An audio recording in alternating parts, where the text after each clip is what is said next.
नीति बेटा तूने मेरा फोन देखा? वो तो रहा बब्बी। नहीं नहीं वो नहीं, नया वाला। पता नहीं मैंने कहाँ रख दिया। अभी आप थोड़ी देर पहले बाहर से आई थी, कहीं भूल तो नहीं आई? मैं बाहर क्यों गई थी? रुल्ला आंटी क्या? मुझे तो कुछ याद ही नहीं आ रहा है। मम्मी तो ऐसा करते हैं, आपके इस पुराने वाले मोबाइल से आपके नए वाले मोबाइल पे फोन करते हैं। हाँ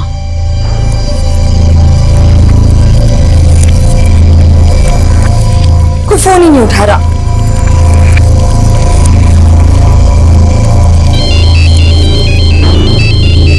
अरे तो मेरे मोबाइल से फोन आ रहा है। हेलो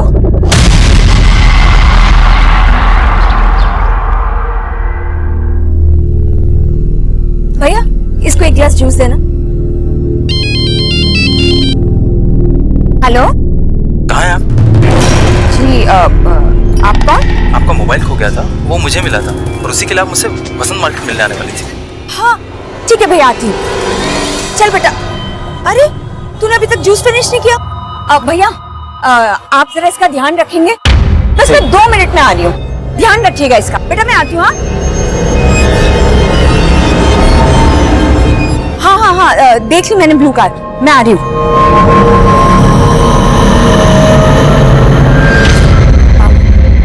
भैया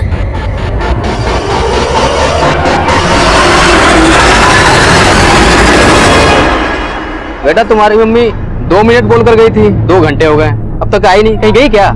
मालूम नहीं, मैं ढूंढ के आऊं। मगर मेरे पैसे? पैसे तो नहीं है मेरे पास।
आइए, ये देखिए सर, कल यहाँ कुछ नहीं था। मॉर्निंग में चेक किया तो लगा कोई क्राइम हुआ है, इसलिए आपको इन्फॉर्म किया सर।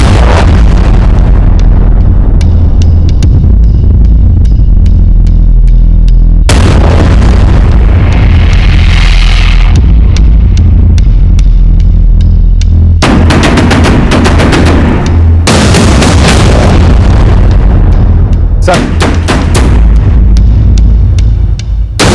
किसी फीमेल का कपड़ा लग रहा है, किसी लड़की के फटे हुए कपड़े, खून के धब्बे। शायद किसी लड़की के साथ यहाँ रेप किया गया है और उसके बाद उसका मर्डर। एक काम करो, आसपास का एरिया स्कैन करो, शायद लाश को यहीं कहीं ठिकाने लगाया गया हो।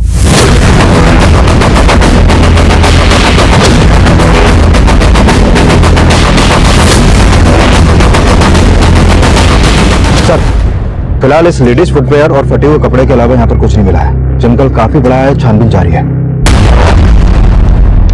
यहाँ से 10 किलोमीटर के रेडियस में कोई रिहायशी इलाका नहीं है। एक काम करो, आसपास के पुलिस स्टेशन से पता करो, शायद किसी पुलिस स्टेशन में किसी औरत की गुमशुदगी की रिपोर्ट फाइल हुई हो। नमस्कार, मैं senior inspector Abhimanyu Jindal, crime petrol Dastak में आप सभी का स्वागत करता हूं।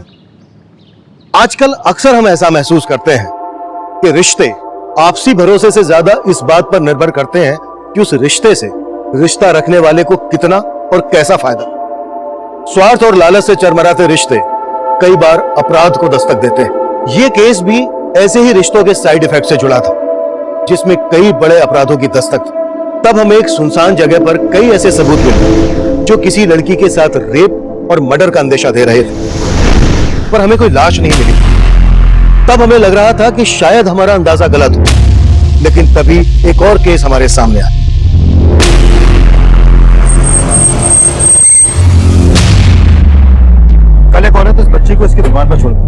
बोलकर गई कि थोड़ी देर में आ जाएगी वापस, लेकिन वापस ही नहीं है।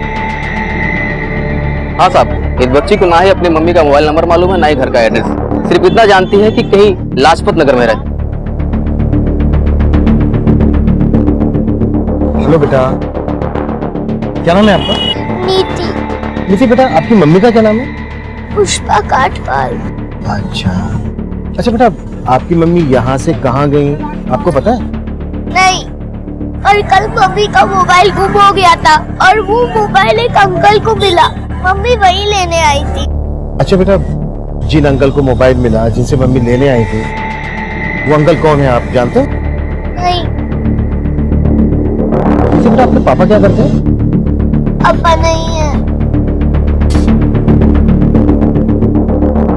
विकास, इस एरिया के सीसीटीवी चेक करो। शायद इस बच्चे की माँ किसी आदमी के साथ जाते हुए कैप्चर हुई हो, और यहाँ का डंप डेटा भी निकलवाओ और उसमें से एक्टिव पुष्पा का नंबर निकालो ताकि हम उसके एड्रेस तक पहुंच सकें। रंजना, जब तक इस बच्चे की माँ नहीं मिल जाती है, इसके रहने का बंदोबस्त करो और इसको कुछ खिलाओ पिलाओ। भूखी हो? जी सर।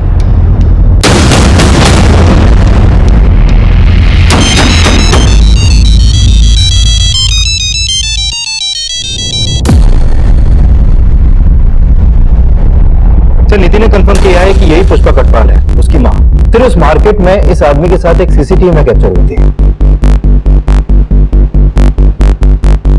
सर, नीति ने बोला था कि पुष्पा उस मार्केट में किसी आदमी से अपना मोबाइल लेने गई थी, तो हो सकता है आदमी वही हो।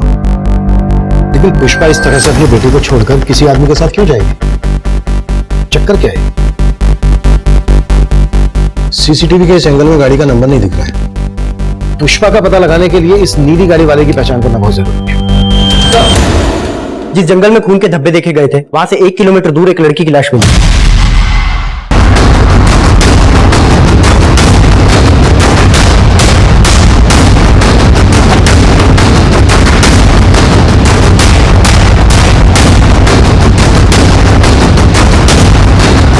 बाहर निकलो। शायद इसका मर्डर वहीं किया गया हो जहां पर हमें वो ब्लड मिला। उस ब्लड और इस लड़की के ब्लड दोनों को मैच करवा के देखो। सर, जिस नीली गाड़ी में पुष्पा को जाते हुए देखा गया था, उसका नंबर एक दूसरे सीसीटीवी में कैप्चर हुआ है। सर, ये गाड़ी किसी मनोहर शर्मा के नाम लक्ष्मी नगर के एड्रेस पर रजिस्टर। मुझे एड्रेस एसएमएस करो, हम लक्ष्मी नगर पहुंचते हैं।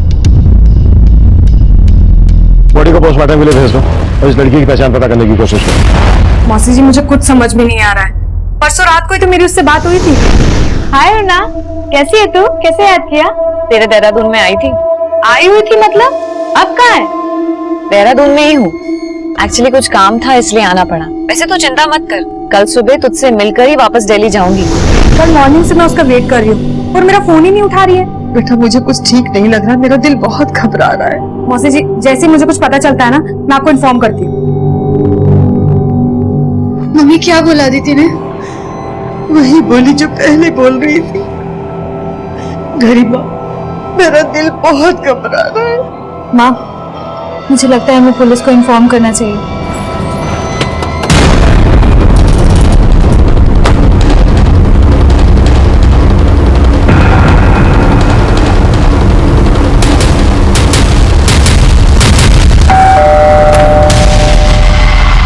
मनोहर शर्मा।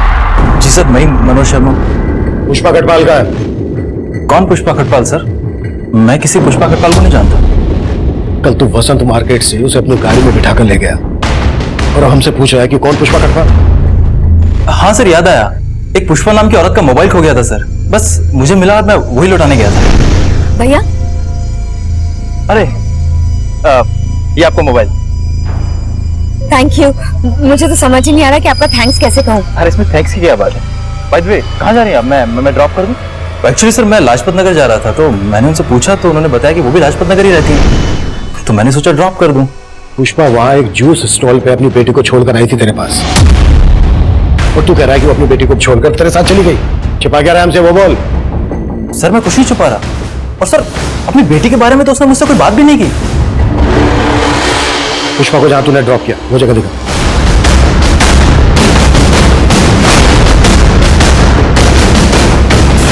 सर, यही वो जगह है, ये ड्रॉप किया था मैंने उसे।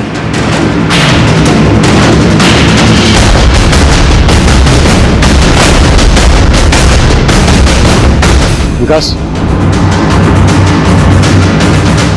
यहाँ आसपास कोई सीसीटीवी नहीं है। एक काम करो, नीति को इसका फोटो दिखाओ, शायद वो इसको जानती हो। पुष्पा के साथ इसका कोई इशू, इस ऐसे हम क्लीन चिट नहीं दे सकते। इसके बारे में सब कुछ पता करो। सर, और वो डम डेटा निकाला, हमारे लिए ये जानना भी जरूरी है कि पुष्पा कहाँ रहती है। सर डम डेटा मिल गया, हमारी टीम उसी पे काम कर रही है। गुड।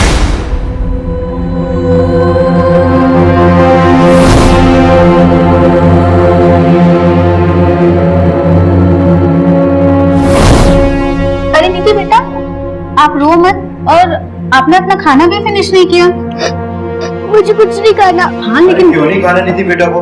खाना तो पड़ेगा, क्योंकि नीति बेटा की मम्मी वापस आने वाली हैं। सच? बिल्कुल सच। और उन्होंने आपके लिए चॉकलेट भी भेजी है। लेकिन नीति बेटा, हमें एक बात पता चली है, आपकी मम्मी को एक अंकल के साथ देखा गया है। कौन अंकल? ये मनोहर अंकल, आप इन्हें जानती हैं? देखा है कभी इन्हें? नहीं। अच्छा नीति बेटा, एक बात बताओ, कोई ऐसा है जो आपको और आपकी मम्मी को पसंद नहीं करता है, झगड़ा करता रहता है आपसे? हाँ अंकल, कुछ दिन पहले एक अंकल आए थे हमारे घर पे। वो अंकल मम्मी पे बहुत चिल्ला रहे थे, फिर मम्मी ने उन्हें बाहर भेज दिया। कौन थे वो अंकल? मालूम नहीं। अच्छा, क्या कह रहे थे वो आपकी मम्मी से? मालूम नहीं, लेकिन मम्मी उनसे बहुत गुस्सा थी। सर, बहुत ही ब्रूटल डेथ केस है। मुझे ऐसा लगता है कि मर्डर के पहले इसके साथ गैंगरेप हुआ है। कॉज ऑफ डेथ क्या डॉक्टर? बॉडी में काफी एक्सटर्नल इंजरीज हैं, साथ ही इसका प्राइवेट पार्ट बहुत ही बुरी तरीके से इन्फेक्टेड है। हालांकि बाकी की डिटेल्स हमें पोस्टमार्टम रिपोर्ट आने के बाद ही पता चलेंगी। डॉक्टर, जंगल से जो हमें ब्लड ट्रेसेस मिले थे, क्या उसी लड़की के? नहीं सर, वो हमने चेक किया, पर वो इन ब्लड सैंपल के साथ लड़की के ब्लड सैंपल मैच नहीं कर रहे हैं। अगर वो ब्लड इस लड़की का नहीं था तो फिर किसका था?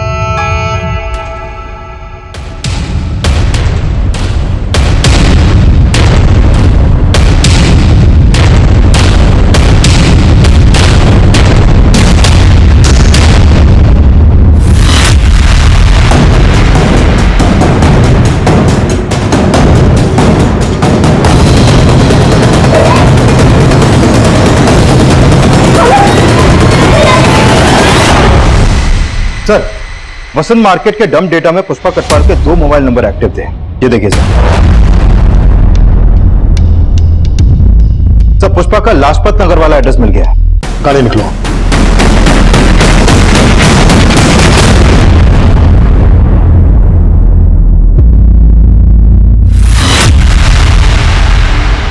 सर, पुष्पा और उसकी बेटी नीति यही घर पे रहती है और पिछले 2 दिन से उसके घर में ताला लगा हुआ है। दरअसल नीति परसों हमें वसंत मार्केट में मिली। पुष्पा जिस जूस की दुकान पर उसे छोड़कर गई थी, वहां लौटकर वापस नहीं आई। हे भगवान, वो फिर से नीति को भूल गई। फिर से नीति को भूल गई मतलब? सर, पुष्पा को भूलने की बीमारी है, इसलिए तो वो कोई भी बात ठीक से याद नहीं रख पाती है और इसी वजह से कई बार वो नीति को खो चुकी है। अरे पुष्पा, कैसी हो? हाँ अच्छी हूँ। अच्छा सुनो ना, कल अष्टमी है तो मैं कन्या जी मारी हूँ, तो नीति को प्लीज भेज देना। ठीक है, भेज दूंगी।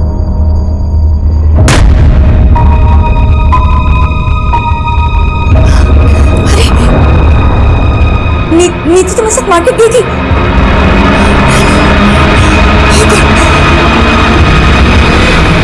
कब से पुष्पा को ये परेशानी? काफी टाइम से। पुष्पा उसका इलाज भी करवा रही है। नीति हमें जिस मार्केट से मिली, उस मार्केट से पुष्पा को इस आदमी के साथ जाते हुए देखा गया था। जानती हो इसे कौन है ये? नहीं सर, इसे मैं नहीं जानती हूँ। पुष्पा का कोई रिश्तेदार? सर, पुष्पा विधवा है, तो उसके फैमिली में ना ससुराल में ना मायके में कोई भी नहीं है। वो बेचारी तो इंश्योरेंस की पॉलिसी दे दे के अपनी बच्ची को पाल रही है। नीति ने हमें बताया था कि पुष्पा का किसी आदमी के साथ झगड़ा हुआ। ऐसे किसी आदमी को जानती हो जिसका पुष्पा के साथ कोई इशू हो? नहीं सर। Thank you. सर, मनोहर ने पुष्पा को जहाँ छोड़ा था वो जगह यहाँ पास में ही है, लेकिन सर इस औरत ने बोला कि पुष्पा को भूलने की बीमारी थी। कहीं ऐसा तो नहीं कि पुष्पा को वाकई में याद नहीं कि वो नीति को जूस की शॉप पे छोड़कर मनोहर के साथ यहाँ पर आई? पर इस लेडी ने यह भी बोला कि 2 दिन से यहाँ पर ताला लगा हुआ। अगर पुष्पा यहाँ पर आई थी तो बस ताला तोड़ दो।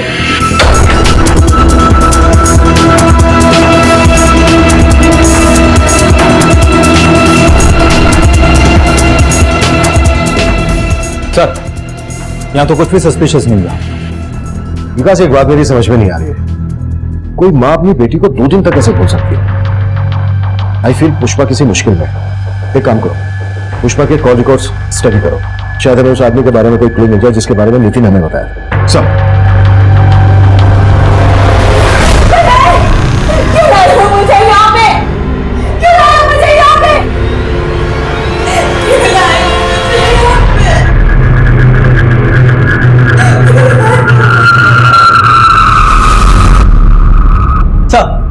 देहरादून के माल रोड पुलिस स्टेशन में करुणा नाम की लड़की की मिसिंग कंप्लेंट फाइल हुई थी। सर इसकी फोटो उस लड़की से मिलती है जिसकी हमें लाश मिली थी। पुलिस कंप्लेंट किसने की थी? सर इसकी कजन अदिति नाम है, माल रोड पे रहती है सर। इसकी कजन को बुलाकर लाश की शिनाख्त करो। सर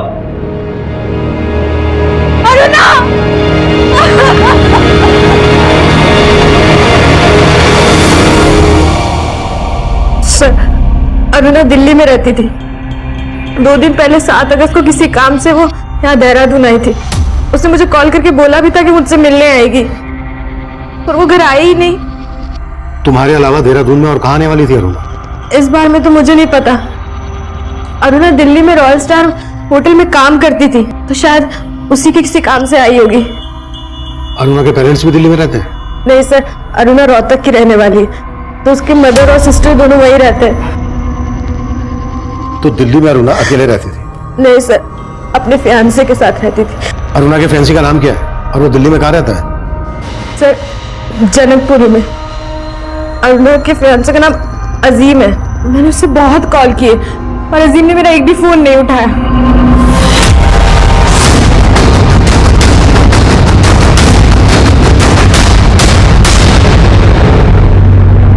अजीम, यस सर। हमें तुम्हारी फैंसी अरुणा की लाश मिली थी देहरादून में। अरुणा की लाश? हाँ, अरुणा का सिर्फ मर्डर ही नहीं हुआ, उसका गैंग रेप भी हुआ। अरुणा की कजन अदिति 2 दिन से तुम्हें कॉल कर रही है, तुम उसका फोन क्यों नहीं पिक कर रहे हो? तो मैं काफी समय से अरुणा का कॉल अवॉइड कर रहा था। मुझे लगा कि अरुणा ने अदिति के नंबर से कॉल किया, इसीलिए मैंने फोन पिक नहीं किया सर। ऐसा क्या हुआ था तुम दोनों के बीच कि तुम उसका कॉल अवॉइड कर रहे थे? तो 6 महीने पहले मैं और अरुणा एक डिस्क में मिले, हम लोगों में बातचीत होने लगी और धीरे धीरे बहुत स्मार्टली तरीके से अरुणा ने मेरी जिंदगी में जगह बनाने की कोशिश की। फिर हम साथ रहने लगे और धीरे धीरे एक दूसरे के करीब आ गए। और फिर एक दिन।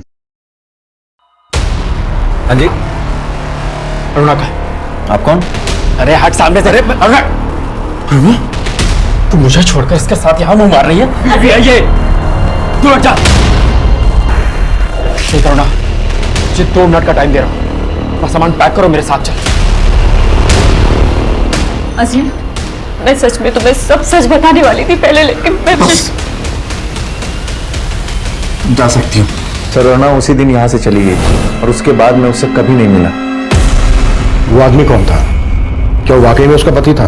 पता नहीं सर, न इससे पहले कभी उसे देखा था, न उसके बाद कभी उसे देखा। विकास, अरुणा की कजन बोल रही है कि अजीम उसका मंगेतर था और अजीम बोल रहा है कि अरुणा शादीशुदा थी। इस अरुणा की लाइफ में कई एंगल निकलने वाले हैं। लेकिन सर, ताज्जुब की बात तो यह है कि अरुणा जिस रॉयल स्टार होटल में काम करती थी, वहां से उसने 1 महीने पहले ही जॉब छोड़ दी थी। सर, अरुणा हमारे होटल में जॉब करती थी, लेकिन 1 महीना पहले ही उसने जॉब छोड़ दी है। लेकिन उसकी कजिन ने तो बताया था कि वो किसी काम के सिलसिले में देहरादून गई थी। हम क्यों भेजेंगे अपने एम्प्लॉय को बाहर? हो सकता है अरुणा ने कहीं और ज्वाइन किया हो और उनके ही काम से देहरादून गई हो। लेकिन उसने कहाँ ज्वाइन किया इसका पता नहीं चल पाया सर। एक काम करते हैं, रोहतक चलते हैं, अरुणा की मदर से बात करते हैं। रोहतक चलने की तैयारी करो। चल। सर, मैंने पुष्पा के कॉल रिकॉर्ड चेक किए, तो उसका फोन उस शाम लाजपत नगर में बंद हुआ था जिस दिन उसने अपनी बेटी को जूस की शॉप पे छोड़ा था। तो उसके फोन से किसी कैलाश महावत नाम के आदमी से लगातार बात होती रहती थी। ये देखिए सर, उसका लास्ट कॉल भी इसी को था सर। क्या ये वही आदमी है जिसके बारे में हमें नीति ने बताया था? नहीं सर, ये वो आदमी नहीं है। मैंने नीति को इसका फोटो दिखाया था और सर मनोहर के बारे में भी कुछ खास पता नहीं चला। मनोहर पर नजर रखो। और पुष्पा को आखिरी कॉल कैलाश ने किया था, कहाँ रहता है ये? सर, इसकी लाजपत नगर में टूर्स एंड ट्रेवल्स की शॉप है।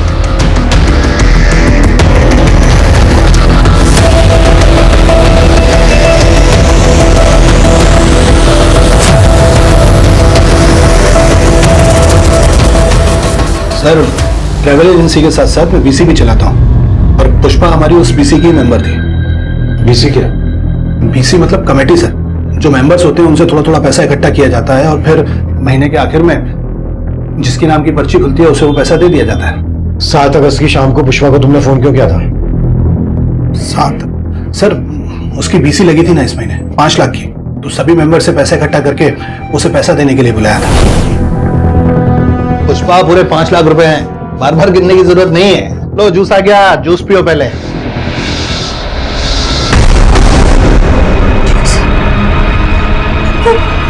नीति को तो मैं जूस वाली शॉप पे बुलाई। जैसे याद आया तो यहाँ से पैसे लेके तुरंत निकल गई। देखो वो तो वहां पहुंची नहीं थी। वो छुपा तो नहीं रहे हो ना हमसे? नहीं सर, मैं छुपाऊंगा क्यों? जो हुआ था वही आपको बताया। जैसा कि कैलाश कह रहा है कि पुष्पा यहाँ से 5 लाख रुपए लेकर निकली थी, कहीं ऐसा तो नहीं है कि पुष्पा के गायब होने की वजह इन 5 लाख रुपए से ही जुड़ी है? सर मैं एक काम करता हूँ, इस दुकान से लेकर उस जूस शॉप तक के रास्ते में जितने भी सीसीटीवी हैं सबको स्कैन करवाता हूँ, शायद वहां से कोई लीड मिले। और कैलाश के बारे में भी पता करो, हो सकता है मनोहर और कैलाश का कोई कनेक्शन है। पुष्पा के कॉल रिकॉर्ड्स में मौजूद हर नंबर की प्रोफाइलिंग करो, शायद वहां से हमें वो नंबर मिल जाए जो उस आदमी से कनेक्टेड हो जिसके बारे में नीति ने बताया। सर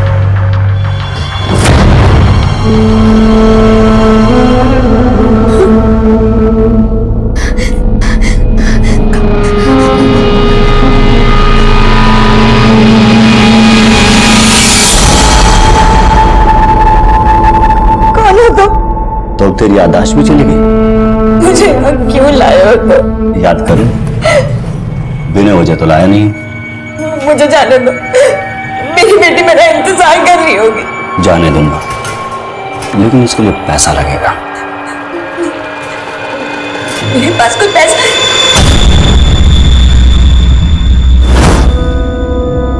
पुष्पा पूरे 5 लाख रुपए हैं। मेरे पास जो 5 लाख थे वो तो पैसे का नाम लिया, सब कुछ याद आ गया। देख, वो 5 लाख तो भूल जा बे, और अगर तुझे यहां से निकलना है तो मुझे 5 लाख और दे दे। मेरे पास पैसे नहीं है। तेरे पास लादिन का चिराग है ना, उसको खींच दे मेरे लिए और चली जा। साहब, मेरा बस चलता तो मैं उसे कभी दिल्ली जाने नहीं देती। हमारा उसके सिवा और कोई सहारा भी तो नहीं था।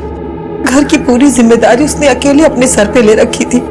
एक ही झटके पे उसने हमें बेसहारा छोड़ दिया। अरुणा दिल्ली में काम क्या कर रही थी? सर दीदी रॉयल स्टार होटल में काम करती थी। होटल से हमें पता चला कि 1 महीना पहले ही उसने वहां से काम छोड़ दिया। नहीं साहब, ऐसा नहीं था।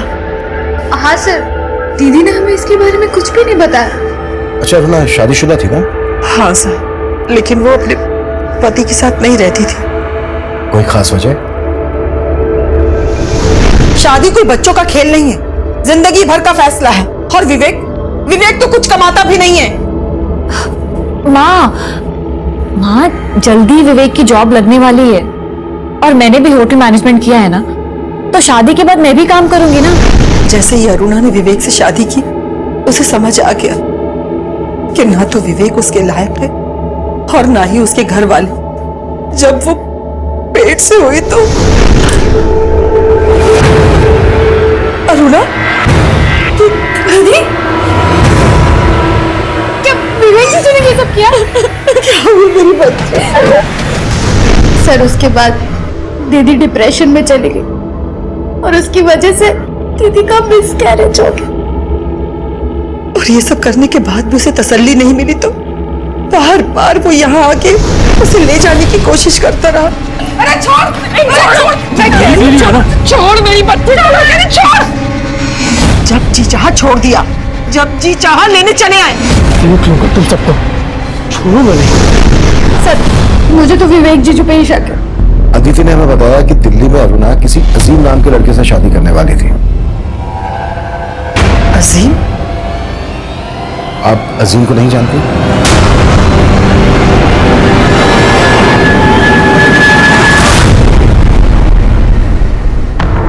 हेलो लॉकी, पैसों का इंतजाम हो गया? हाँ, इंतजाम हो गए। अब कहाँ है? मैं वहां आ जाता हूँ। मैं नहीं, मैं तुझसे नहीं मिलूंगी। तू एक काम कर, पैसे लेके गोविंद मार्ग पर पहुंच। वहां सोनू नाम का लड़का तुझे फोन करेगा और तुझसे मिलेगा। तू उसे 5 लाख रुपए दे देना। देखो, अब मैंने तुम्हारे पैसों का इंतजाम कर दिया।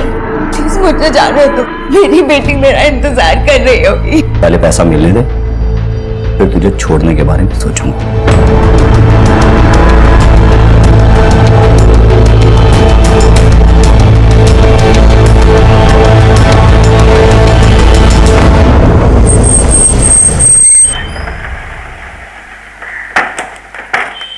सर मैं मानता हूं कि मेरा और अरुणा का रिश्ता नहीं निभ पाया, लेकिन मैंने ऐसा कभी नहीं सोचा था कि अरुणा का अंत इतना बुरा होगा। और इस बुरे अंत के लिए अरुणा के घर वाले तुम्हें जिम्मेदार ठहरा रहे हैं। सर अगर मैं आपसे कहूं कि उसके इस अंत के लिए उसके घर वाले जिम्मेदार हैं, तो क्या आप मुझ पर भरोसा करेंगे? जो भी है तुम साफ साफ बोल दो। विवेक, नाश्ता रेडी है और मैंने लंच भी रेडी कर दिया है। हाँ,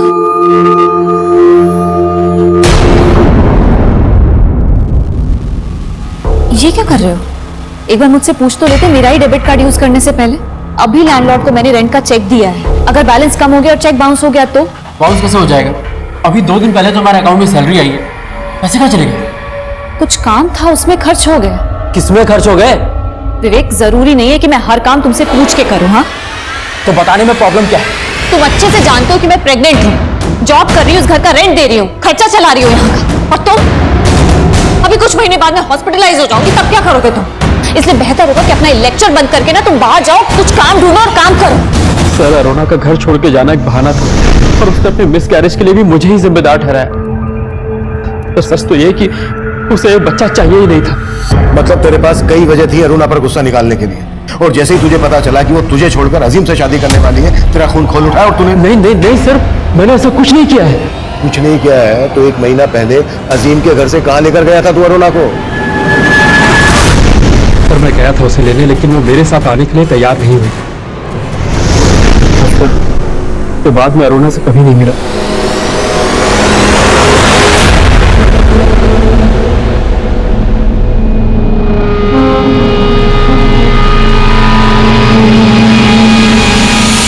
हाँ, पैसा मिल गया। अच्छा, पुष्पा का क्या करना है? पुष्पा तब कहाँ थी इसकी हमें कोई लीड नहीं मिल रही थी, लेकिन पुष्पा के कॉल रिकॉर्ड से उस आदमी के बारे में हमें कुछ पता नहीं चल रहा था। साजिश करने वाला कोई और ही था। वहीं अरुणा के केस में अरुणा का दोस्त अजीम, अरुणा का पति विवेक और होटल रॉयल स्टार का मैनेजर रोहित हमारे प्राइम सस्पेक्ट। अजीम और रोहित दिल्ली में रहते थे, विवेक रोहतक में रहता था, और अरुणा की लाश मिली थी हमें देहरादून में। अरुणा का गैंगरेप किन्होंने किया होगा, उसका मर्डर किस मकसद से किया गया होगा, ये पहली तब हमारे लिए और जटिल बनने वाली थी। सर मैंने अरुणा के कॉल रिकॉर्ड स्टडी किए। उसका फोन 8 अगस्त की दोपहर तक उसी जंगल में एक्टिव था जहां से उसकी लाश मिली। लेकिन सर पोस्टमार्टम रिपोर्ट के हिसाब से तो उसकी मौत 8 अगस्त की सुबह 4 बजे के आसपास ही हो गई थी। हो सकता है उसका मर्डर करने के बाद उसका मोबाइल फोन वहीं पर डंप कर दिया गया हो। लेकिन सर इस पोस्टमार्टम रिपोर्ट में यह भी सामने आया है कि अरुणा का गैंगरेप उसकी मौत से करीब 6 से 7 घंटे पहले हुआ था, और उसकी मौत उसके सर पर लगी चोट से ज्यादा खून बहने की वजह से हुई थी। जंगल में जो हमें ब्लड स्पॉट मिले वो अरुणा के ब्लड से मैच नहीं करते। इससे ये तो साफ है कि अरुणा का मर्डर हुआ नहीं हुआ, कहीं और हुआ होगा। अरुणा की बॉडी को बोरे में भरकर डंप किया गया। इसके लिए हमें यह जानना जरूरी है कि 7 अगस्त को अरुणा दिल्ली से देहरादून क्यों आई होगी। सर अरुणा के कॉल रिकॉर्ड में अदिति के अलावा देहरादून का और कोई नंबर नहीं मिला है। अगर अरुणा बस, ट्रेन या फ्लाइट से दिल्ली से देहरादून आई है तो कोई ना कोई लीड मिल जाएगी। विकास, 6 और 7 अगस्त का फ्लाइट, बस, ट्रेन रिजर्वेशन चेक करो। हो सकता है अरुणा किसी के साथ दिल्ली से देहरादून आई हो। और अदिति के बारे में भी पता, उसने ना तो हमें विवेक के बारे में बताया और अजीम को वो अरुणा का मंगेतर बता रही है, जबकि अरुणा की मां अजीम के बारे में कुछ जानती ही नहीं। पुष्पा का कुछ पता चला? सर मैंने मनोहर और कैलाश दोनों को अच्छे से खंगाला, लेकिन कुछ नहीं मिला सर।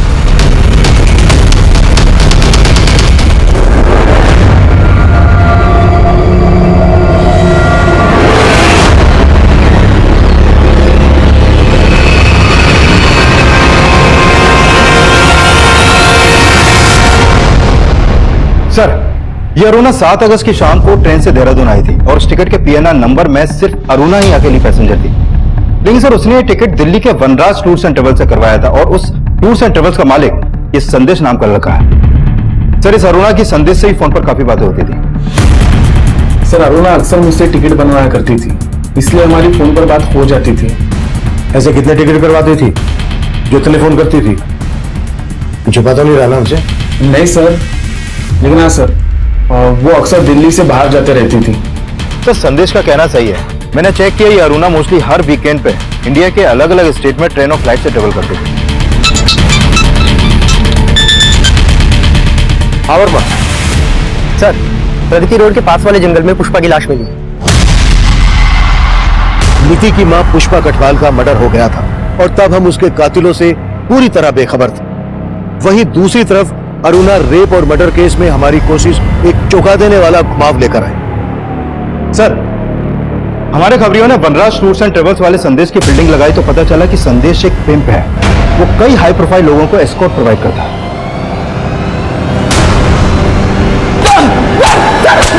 सर मैं मानता हूँ कि मेरा धंधा गलत है, लेकिन अरुणा के मर्डर से मेरा कोई लेना नहीं है। अरुणा को देहरादून क्यों भेजा था, ये बोल।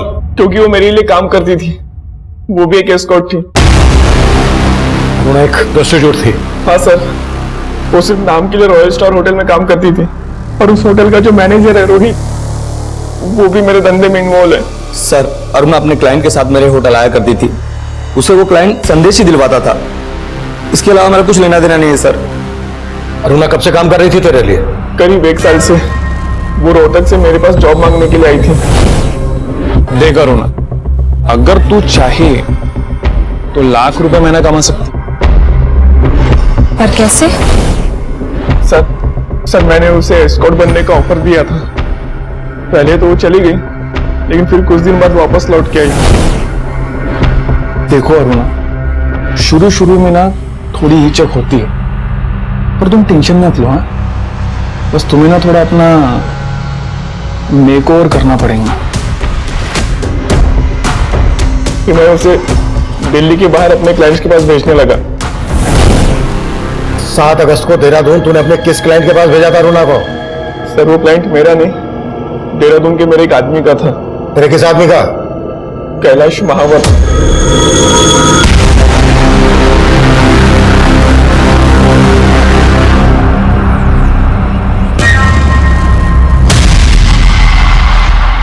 ये सोनू कैलाश के लिए काम करता है, और सर ये वही आदमी है जिसके बारे में नीति ने हमें बताया था, जिसका पुष्पा से झगड़ा हुआ था। What? पुष्पा के मर्डर का कनेक्शन भी इस कैलाश से जुड़ा है? हमने कैलाश और सोनू को ढूंढने के लिए अपना खबरी नेटवर्क एक्टिव कर दिया और हमारे खबरियों ने हमें उन तक पहुंचा दिया।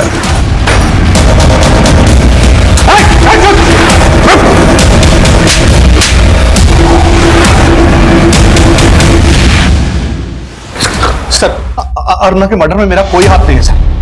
और पुष्पा से तेरा और सोनू का क्या कनेक्शन है? पुष्पा भी मेरे लिए काम करती थी सर। अच्छा सुन, वो मेरे क्लाइंट को ना अरुणा को फोटो बड़ा पसंद आया है, तो एक काम कर, 5 अगस्त को बुला ले उसे देहरादून, उनकी जंगल पार्टी को रंगीन बनाने के लिए। लेकिन अरुणा की कीमत याद है ना? और मेरा पहले का 5 लाख भी बकाया है। अरे कौन सा 5 लाख? 3 लाख बकाया था सिर्फ। वो बहुत बड़ी भुलक्कड़ थी सर, हमेशा मेरे पैसे देना भूल जाती थी। उस दिन मैंने उसे पीसी के पैसे देने नहीं बुलाया था, बल्कि अपने पैसे मांगने के लिए बुलाया था। ये ले तेरे 3 लाख। महानात्मा, 5 लाख थे, 5 लाख और 1 लाख इस बार का, 6 लाख रुपए लूंगा मैं। अरे तेरा दिमाग खराब हो गया है क्या? पहले के 3 लाख और इस बार के 1 लाख बस। मेरा दिमाग खराब है। ये जूस मत दे उसे, जहर दे, जहर। निकल बाहर। सुन, 6 लाख रुपए चाहिए मुझे पूरे, 3 लाख नहीं लूंगा।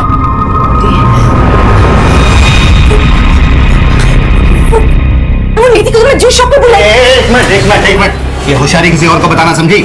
6 लाख लिए बिना जाने नहीं दूंगा यहाँ से। उस दिन वो गलती से गिरी और बेहोश हो गई। मैंने उसकी मरहम पट्टी कराई थी सर, और उसके बाद उसे गुलमोहर पार्क वाले घर में बंद कर दिया। फिर पता चला सर कि आपने उसकी बेटी को ढूंढ लिया है, और मैं उसे छोड़ नहीं सकता था सर। मुझे मेरे पैसे वसूलने थे सर। पुष्पा ने भी मेरे कहने पर लॉकी को ब्लैकमेल किया और उससे 5 लाख रुपए मंगवाए।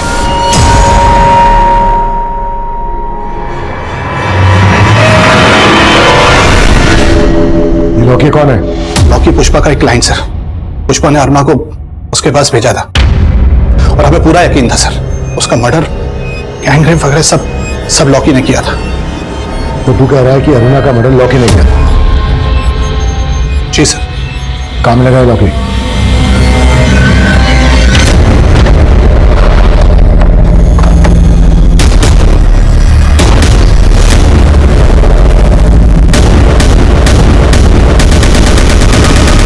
सर लॉकी का घर भी बंद है और फोन भी है। इस लॉकी की कुंडली निकालो, इसके हर रिश्तेदार दोस्त सबसे मिलो, कैसे भी करके लॉकी मुझे अंदर चाहिए, वो भी जल्दी। सर आपका अंदाजा सही हो सकता है कि अरुणा की माँ को उसके प्रोस्टिट्यूशन के काम के बारे में मालूम था, क्योंकि सर 3 महीने पहले तक अरुणा का रोहतक वाला घर गिरवी था और अरुणा ने 10 लाख रुपए देकर वो घर छुड़वाया था। और सर ये संदेश भी रोहतक का ही रहने वाला है। और सर अरुणा के आस पड़ोस के लोगों को भी शक है कि अरुणा प्रोस्टिट्यूशन के काम से जुड़ी हुई थी। आप ही ने अरुणा को दिल्ली संदेश से मिलने के लिए भेजा था और संदेश भी यही रोहतक का रहने वाला है।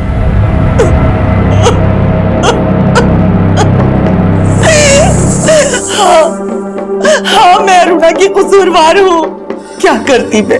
उसके बाप के जाने के बाद घर में खाने के भी पैसे नहीं थे, ये घर गिरवी रखना पड़ा मुझे। और अरुणा विवेक से शादी करके विवेक के लिए कमाने लगी। और इसी लालच में आपने अरुणा को विवेक से अलग कर दिया। कहीं ऐसा तो नहीं है कि अरुणा अजीम से शादी करना चाहती थी, ये बात आपको रास नहीं आई और आप ही ने अरुणा को? नहीं साहब नहीं, मैं बुरी जरूर हूँ लेकिन इतनी भी बुरी नहीं। आखिर मैं अरुणा की माँ हूँ, मैं अपनी बच्ची के साथ ऐसा कैसे कर सकती थी? हाँ विकास, तो मैंने लोकेश उर्फ लॉकी के कॉल रिकॉर्ड स्टडी किए, उसमें अरुणा के पति विवेक का नंबर मिला है। ओके सर मेरे यकीन मानिए, सर मैंने अरुणा को नहीं मारा। मैं सच कह रहा हूँ सर, मैंने उसका मर्डर नहीं किया है। तूने मर्डर नहीं किया तो लॉकी से करवाया? नहीं सर, लॉकी ने भी उसका मर्डर नहीं किया है। 7 अगस्त की रात को अरुणा को लॉकी ने हायर किया था और हमें यह भी पता चल गया कि 7 अगस्त की रात को तू देहरादून में था। सर ये सच है कि उस दिन मैं देहरादून गया था, क्योंकि मुझे छोड़ने के बाद सर अरुणा और उसकी दोनों पैसे के लालच में अंधे हो गए थे। सर मुझसे यही बात बर्दाश्त नहीं हुई, मैं उससे मिलकर अपनी भड़ास निकालना चाहता था, पर सर उसने मुझसे मिलने तक से मना कर दिया, इसलिए मैंने उसको लॉकी के थ्रू हायर किया। सर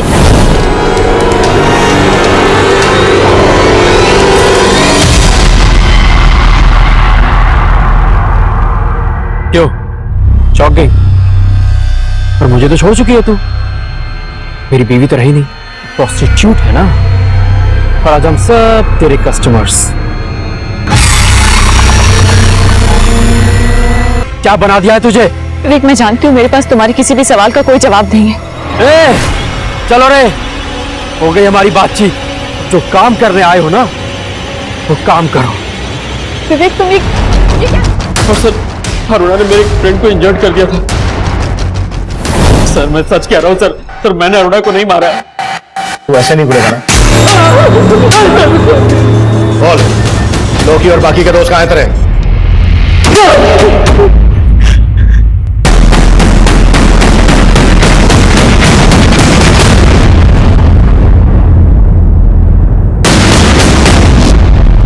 सर लॉकी और विवेक के दूसरे दोस्त भी यही बोल रहे हैं कि उन्होंने अरुणा का सिर्फ रेप किया था, मर्डर नहीं। पोस्टमार्टम रिपोर्ट से भी यही सामने आया है कि अरुणा का मर्डर उसके गैंग रेप से लगभग 6-7 घंटे के बाद हुआ। अगर उन्होंने ही मर्डर किया है तो इतनी देर तक रुके क्यों? हो सकता है विवेक सही बोल रहा हो, उन्होंने वास्तव में अरुणा को जंगल में छोड़ दिया हो। एक काम करो, फिर से पूछताछ करो। हाँ सर, उस रात इस लड़की को देखा था मैंने ऑटो स्टैंड के पास, काफी बुरे हालत में थे।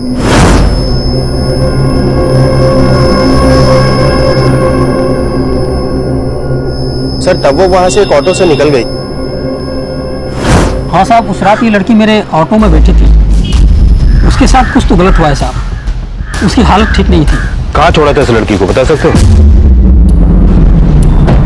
सर मैंने उस लड़की को यहीं उतारा था और वो इसी बिल्डिंग में गई थी।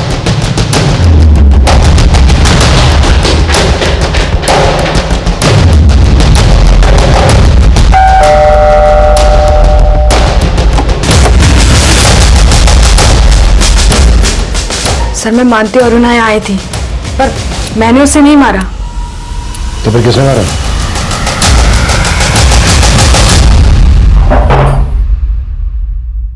हो जाओ शुरू।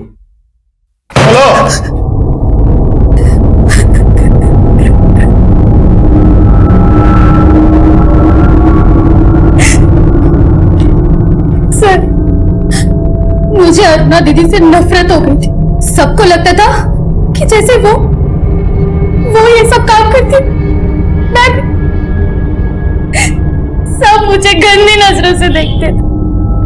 मुझसे ये जिल्लत भरी जिंदगी बर्दाश्त नहीं होती थी। लेकिन तब मुझे मालूम नहीं था कि अरुणा दीदी ये सब माँ के कहने पे करती। मुझे और आदित्य को पहले से ही मालूम था कि वो देहरादून आने वाली है, इसीलिए मैं वहां गई थी। मैं सिर्फ उससे बात करना चाहती थी।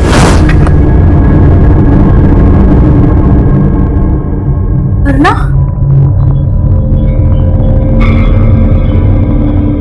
ये क्या हुआ तेरे साथ? हाँ, बहुत मेहनत करके आई हो ना, थक गई हो। आपको तो चुल्लू भर पानी में डूब मरना चाहिए। मैं तो कब की मर चुकी हूँ, और आज विवेक ने मुझे पूरी तरह से खत्म कर दिया। लेकिन सिर्फ विवेक ही नहीं, तुम और माँ भी दोषी हो मेरी इस हालत के। मेरा और माँ का नाम मत लो, ये सब तुम अपने शौक से करती हो। तो मार दो मुझे, हाँ?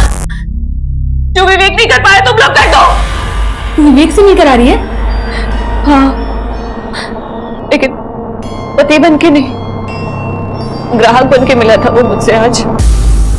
लेकिन वो सही कह रहा था, मेरी इस हालत के लिए माँ जिम्मेदार है, समझी? अदिति ने कहा कि अगर हमने दीदी की लाश डंप नहीं की तो हम दोनों फंस जाएंगे। सर, मुझे पता था उस रात अरुणा जंगल पार्टी में कहां से आई है।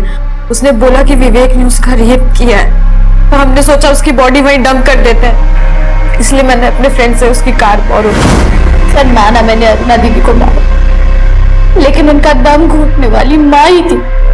अगर मुझे पहले पता होता तो मैं अरुणा दीदी को नहीं, माँ को ही मार डालती। अगर तुमने सब कुछ पहले से ही समझने की कोशिश की होती तो आज तुम्हें ये पछतावा नहीं होता। गलतियां इंसान की फितरत है, जिसको सुधारने की गुंजाइश हमेशा रहती है। सही और गलत का चुनाव चाहे कितना भी मुश्किल हो, लेकिन तब भी हमें अपनी जरूरत के आगे कभी घुटने नहीं टेकने चाहिए। अरुणा जानती थी कि वो जो कर रही है गलत है।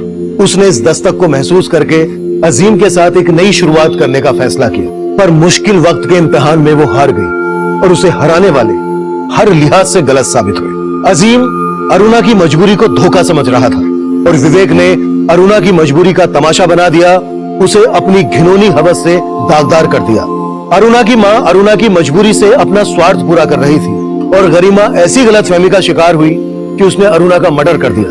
ये सब ऐसी दस्तक थी, अगर इन पर अरुणा ने गौर किया होता तो अंजाम बदल सकता था। देखते हैं हमारे आज के एपिसोड की दूसरी। कोई भी शारीरिक या मानसिक विकार भगवान की देन होती है और उस पर हमारा कोई कंट्रोल नहीं होता, लेकिन चरित्र का विकार हमारी गंदी सोच से उपजता है। यही सोच समाज को खराब करती है, क्राइम बढ़ाती है। नमस्कार, मैं senior inspector Rajesh Jadhav crime petrol Dastak के आज के इस एपिसोड में आप सबका स्वागत करता हूं। आज मैं आपको एक ऐसे केस के बारे में बताने जा रहा हूं जो 6 महीने पहले मेरे सामने आया था, जब मैं नासिक के सरकारवाड़ा पुलिस स्टेशन में पोस्टेड था। 12 साल की एक बच्ची जो ना सुन सकती थी ना बोल सकती थी, 2 महीने की प्रेग्नेंट थी। ये हमारे समाज का एक बहुत ही घिनौना रूप है। जहां हमें ऐसे बच्चों के साथ हमदर्दी होनी चाहिए, वहीं पर कुछ लोग ऐसे बच्चों का फायदा उठाते हैं। ये बच्चे अपनी तकलीफ बयां नहीं कर पाते और इसीलिए ऐसे केसेस में कल्प्रिट के बच निकलने के चांसेस बहुत ज्यादा होते हैं। ये केस मुझे इसलिए भी याद रहेगा क्योंकि हमारे सामने एक साथ 2 केसेस आए थे जिन्हें हमें सॉल्व करना था। दूसरा केस था आरती नाम की एक लड़की का, जो दिमागी तौर पर कमजोर थी।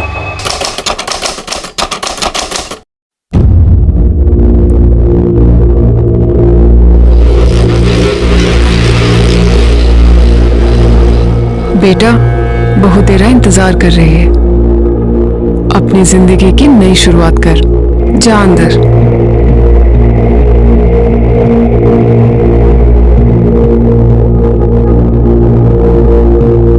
हे भगवान, सब ठीक ठाक हो।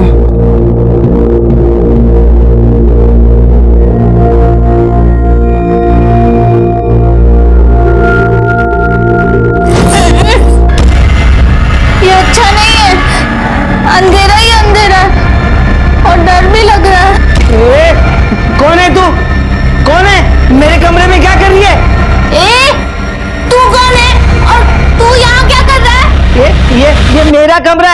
निकल इधर से। चल निकल।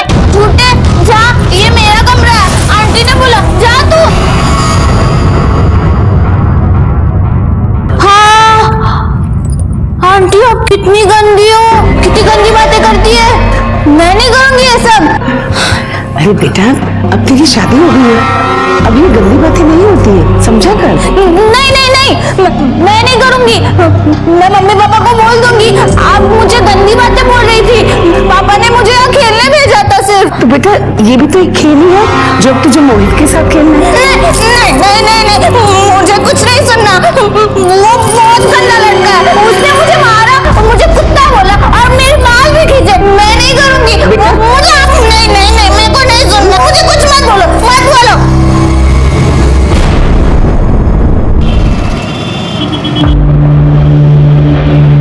देखिए आपकी बेटी पेट से है। क्या? 2 महीने का गर्भ है।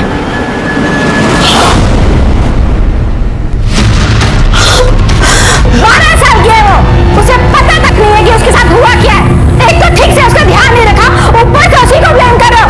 मैडम जी हम लोग गरीब लोग हैं, पूरा दिन काम करते रहते हैं हम लोग। अगर इसका पीछू पीछू घूमेंगे तो खाएंगे कहाँ से, बताइए आप। मैडम जी ये क्या हो गया, ये हम लोग क्या करें? आपको फौरन पुलिस में जाकर रिपोर्ट लिखानी चाहिए। हमारे रहते हुए इसके साथ इतना गलत हो गया। हम नहीं रहेंगे तो रोज कोई ना कोई इसका फायदा उठाएगा। कैसे बचाएंगे इसे?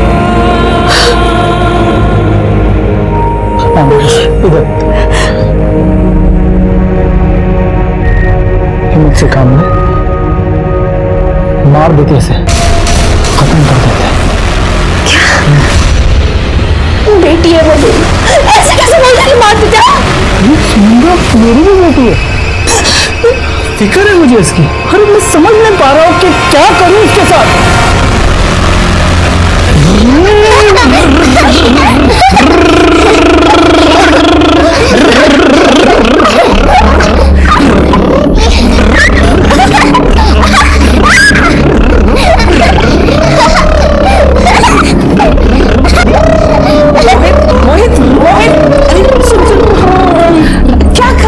सुन मेरी बात सुन, तेरे को जितना खेलना है ना उनके संग खेल ले इनके कमरे में।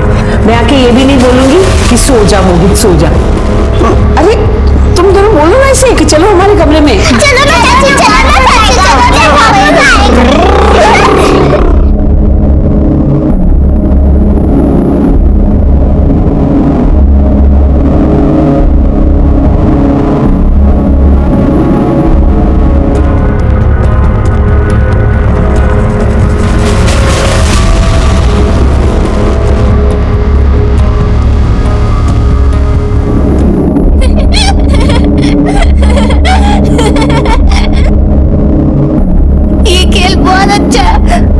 मुझे बहुत मजा आता है।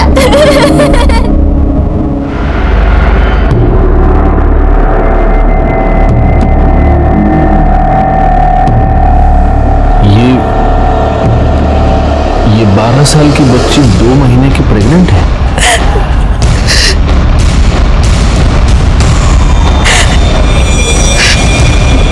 मुझे एक बात बताइए, इसका डेली रूटीन क्या है? ये कहाँ आती जाती है? साहिब सुबह अपने गूंगे बहरे बच्चों के साथ स्कूल जाती है और दिन में घर के आसपास ही खेलती है और कभी कभी मेरे साथ बाजार जाती है सब्जी लेने के लिए। और तो किधर भी नहीं जाती साहिब। लेकिन ये किसी ऐसी जगह गई होगी जहां जिसके बारे में आपको पता नहीं है। आप उससे पूछ सकते हैं।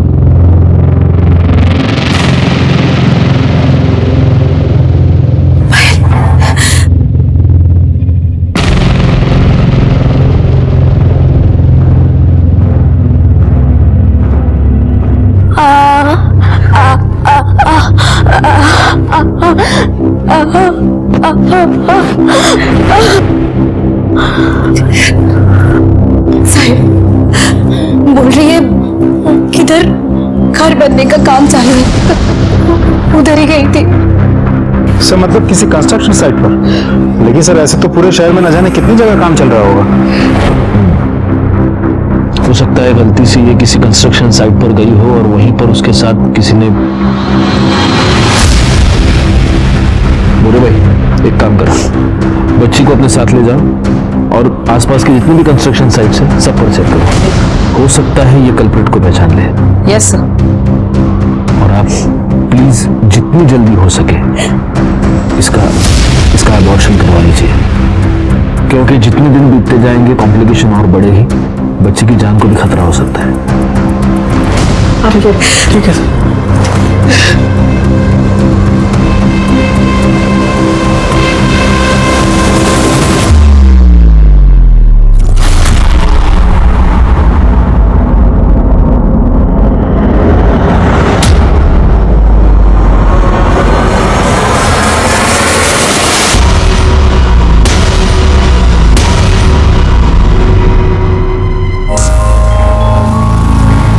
आटा कम पड़ेगा।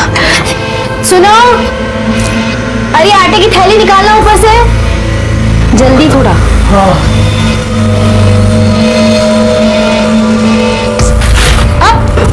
क्या पूरा आटा गिरा? पानी।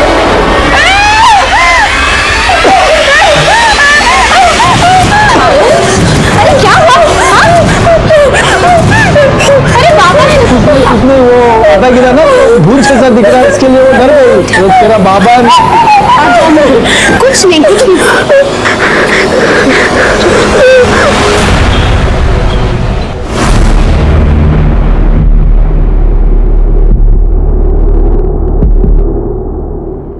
मजबूरी है, क्या करूं, पैसे तो देने ही पड़ेंगे। इतना मुझे भी मालूम है कि जो हो रहा है वो गलत हो रहा है। सही गलत क्या होता है भाऊ, सिर्फ काम होने से मतलब है। वैसे भी खानदान का वारिस पाने के लिए ये रकम बहुत कम है। चलता हूं।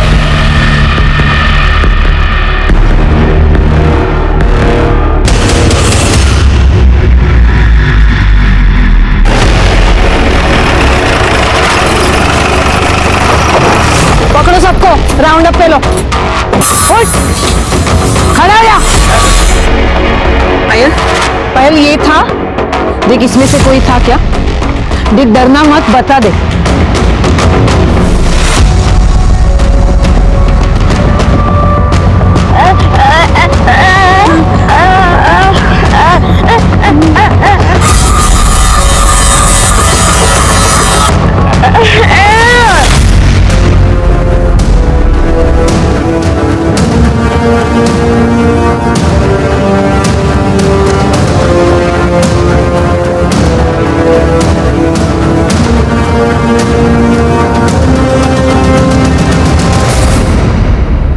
इतना नहीं कर सकती कि रात को मोहित को आरती के कमरे के आसपास जाने से रोक लो? तुम्हें पता है ना हमें आरती से बेटा चाहिए।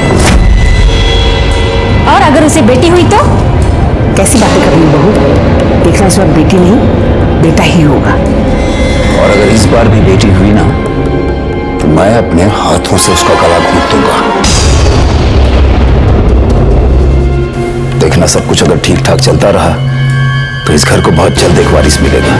मेरे फायदे की बात हो रही है क्या?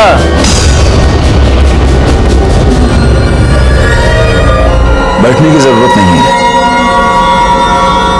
अंदर कमरे में चलो।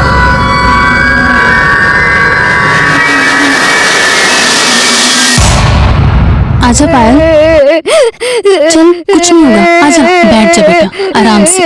क्या स्टेटस है अभी? कुछ नहीं सर, हमने कम से कम 50 साइट चेक किए, हर साइट के हर एक आदमी को इस बच्ची को दिखाया। सर ये किसी को नहीं पहचान रही है। ये क्या बोलना चाहती है, क्या समझाना चाहती है, हम कुछ नहीं समझ पा रहे। ये सावंत काजला कौन है? सर दाढ़ी मजदूर है, 7 दिन पहले ही काम पे आया, रोज दारू पी के दंगा करता है सर। आज इसने हद ही कर दी, एक आदमी का सर फोड़ दिया। काय रे तुला?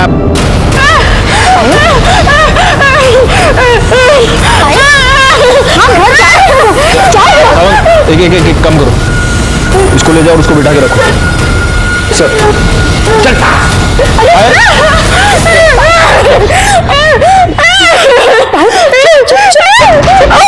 गायकवाड़, कहीं यही तो वो नहीं है जिसने लेकिन सर सावंत ने तो कहा कि 7 दिन पहले इसने काम ज्वाइन किया। हाँ लेकिन ऐसा, एक मिनट, ऐसा हो सकता है कि जिसने भी पायल के साथ ये किया है उसके चेहरे पर पेंट या चूना लगा हुआ होगा। हो सकता है सर, और शायद इसी वजह से मजदूर को नॉर्मल हालत में देख के बच्ची पहचान नहीं पा रही होगी। क्या हुआ? एडी हो गई क्या तू?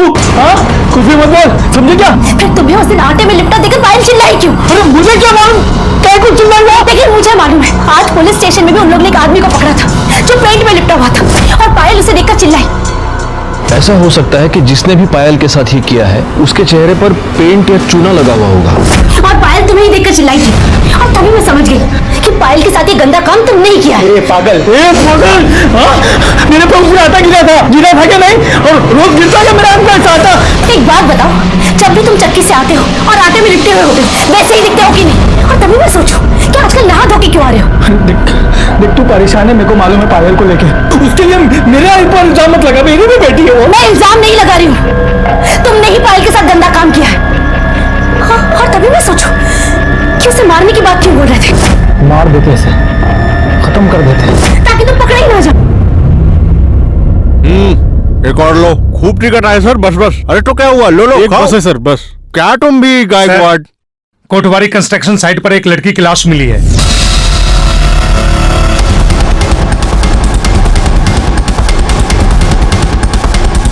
सर डिस्प्यूट की वजह से ये साइट 4 महीने से बंद पड़ी। और किसने किया था, पता लिया?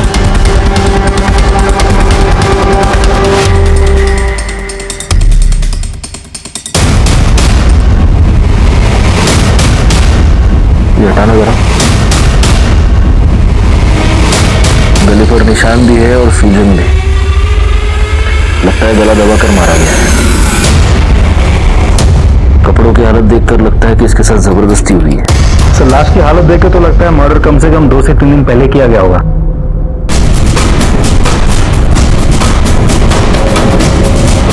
सर आधी खाई हुई चॉकलेट, इतनी बड़ी लड़की चॉकलेट की लालच में यहाँ तक आ गई। लालच में नहीं आई होगी, नहीं हो सकता है इसका कोई बॉयफ्रेंड हो जो इसे यहाँ पर ले आया और उसने चॉकलेट खिलाई हो उसको। ये सुनसान जगह देखकर इस पर जबरदस्ती की और फिर उसे मार दिया। एक काम करो, बॉडी पोस्टमार्टम के लिए भेज दो, फॉरेंसिक को फोन करो और इसकी तस्वीर आसपास के सारे पुलिस स्टेशन में सर्कुलेट करो। देखो इसकी कोई मिसिंग कंप्लेंट फाइल हुई है क्या। सावंत मोड़ जरा पुराना साइट छान मारा, देखो कुछ मिलता है क्या, आई कार्ड वाई कार्ड। और गायकवाड़ फॉरेंसिक वालों को फोन करो, उनको बोलो कोई सीनियर बंदा भेजे, बहुत सारे फिंगरप्रिंट्स मिलेंगे यहाँ पर। जी सर। सर कंस्ट्रक्शन साइट पे हमें जिस लड़की की डेड बॉडी मिली थी उसका नाम है आरती ठाकुर। सर 3 दिन पहले गंगापुर पुलिस स्टेशन में उसकी मिसिंग कंप्लेंट दर्ज हुई थी। किसने की थी कंप्लेंट? सर लड़की के पिता जगमोहन लाल ने। हमने बॉडी आइडेंटिफिकेशन के लिए उनको थाने बुलाया है। सर आरती की postmortem report. Sir postmortem report के मुताबिक आरती की मौत 2 सितंबर को दोपहर 2 से 4 के बीच गला घोटने की वजह से हुई थी। बॉडी पे खरोच का निशाने और चूने के ट्रेसेस भी हैं। सर मरने से पहले उसने चॉकलेट खाई थी और वो 2 महीने की प्रेग्नेंट थी। लेकिन सर पोस्टमार्टम रिपोर्ट के मुताबिक आरती ठाकुर के साथ मरने से पहले सेक्सुअल एब्यूज ऐसा कुछ नहीं किया गया था। कहीं इस आरती ठाकुर और पायल के केस में कोई कनेक्शन तो नहीं है? क्योंकि देखो ना, दोनों केसेस में बहुत सारी सिमिलैरिटीज हैं। कंस्ट्रक्शन साइट, चूना, जबरदस्ती। हो सकता है सर, क्योंकि पायल बच्ची है तो शायद उसने पायल को ओवरपावर किया और उसके साथ रेप किया। अब कोशिश उसने आरती के साथ भी की होगी, आरती ने रिएक्ट किया होगा, चिल्लाई चीखी तो कुछ कर नहीं पाया और गुस्से में आकर आरती को मार दिया होगा। वैसे पायल के केस का क्या स्टेटस है?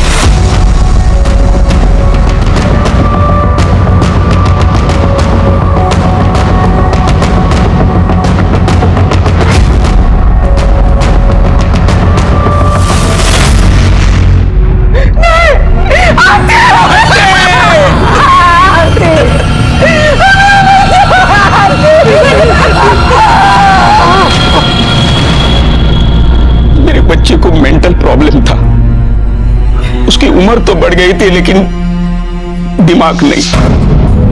इकलौती इकलौती बच्ची थी हमारी, बड़े प्यार से पाला था उसे, कभी बोझ नहीं समझा हमने।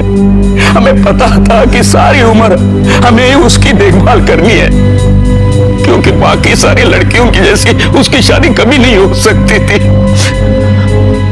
लेकिन अचानक एक दिन सामने से उसके लिए रिश्ता आया। देखिए, आपकी बेटी आरती हमारे बेटे मोहित के लिए एकदम परफेक्ट मैच है।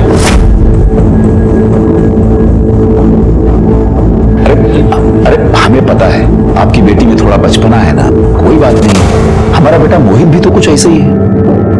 उसके बाद भी आपको लग रहा है कि दो कमजोर दिमाग के लोग एक मजबूत परिवार बना सकते हैं? हाँ, क्यों नहीं। और ऐसे एक नहीं कई एग्जाम्पल्स हैं जहां दो मेंटली अनस्टेबल लोगों ने एक हेल्दी बच्चे को पैदा किया है। और ऐसा मैं नहीं कहता हूं, डॉक्टर्स का कहना है। एक बात तो आप मानेंगे, ये दोनों बच्चे आपस में एक दूसरे को जितना समझेंगे ना, उतना हम इन्हें नहीं समझ सकते। एक बार नॉर्मल इंसान को इनसे प्रॉब्लम हो सकती है, लेकिन इन दोनों को आपस में कभी कोई प्रॉब्लम नहीं होगी। हमने भी सोच लिया कि एक बार कोशिश करके देखें। और धर्मचंद जी कोई ऐसी वैसी तो हस्ती थी नहीं, बड़े बिजनेसमैन थे, बड़ी फैमिली थी उनकी, बड़ा बेटा, बड़ी बहू, पोतियां, दुनिया देखी थी उन्होंने, तो हमें लगा वो सही होंगे। तो आपने आरती की शादी करवा दी? करवा तो दी, लेकिन बाद में हमें लगा कि हमने बहुत बड़ी गलती की है। 2 बार वो ससुराल से बिना बताए भागकर हमारे पास आए। पापा, वो लोग बहुत गंदे लोग हैं। वो मेरे को क्या बोलते पता? तुम मोहित के साथ गंदी बातें कर, उसके साथ सो जा। मैंने बोला नहीं, मैं बहुत अच्छी लड़की हूँ, मैं नहीं करूंगी। पापा, मैंने सही किया ना? बोलो ना, मैंने सही किया। तुमने मना क्यों किया? मोहित बहुत अच्छा लड़का है। नहीं नहीं नहीं, वो अच्छा लड़का नहीं है। मैं अच्छी हूँ, मैं उसके साथ खेलती हूँ ना, तभी वो अच्छा लगता है। मैं अपने कमरे में सोती हूँ ना, मेरे को बोलता ये मेरा कमरा है, इधर से चली जा। मैं क्यों सोऊं उसके साथ? मैं नहीं रहूंगी। हमने सोचा कि आज नहीं तो कल मोहित और आरती के बीच में सब कुछ अच्छा हो जाएगा, लेकिन आरती इस बात पर अड़ी रही कि मैं वापस नहीं जाऊंगी। फिर हमने जैसे तैसे बेला फुसला कर उसे वापस भेज दिया, लेकिन वो फिर भाग गई। लेकिन वो आखिरी बार, उसके बाद वो कभी नहीं आई थी। मैंने फोन किया तो वो बहुत खुश लग रही थी। हमें लगा कि सब कुछ अच्छा हो गया है। लेकिन अभी कुछ दिन पहले मैंने फोन किया तो ससुराल वाले बोले कि वो वहां नहीं। मुझे लगा कि वो यहाँ आई होगी। मैं समझ गया कि मेरी बच्ची कहीं गुम हो गई है, इसके लिए मैंने पुलिस स्टेशन में कंप्लेंट भी लिखवाई। मेरी बच्ची माँ बनने वाली थी और अभी कभी वापस नहीं आएगी।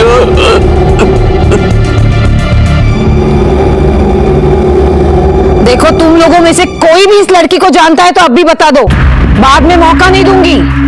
आखिरी मौका दे रही हूं। मैडम, हमें मालूम नहीं।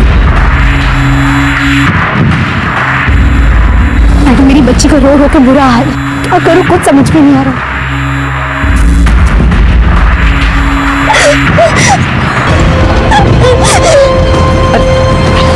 पायल, रुक बेटा। पायल,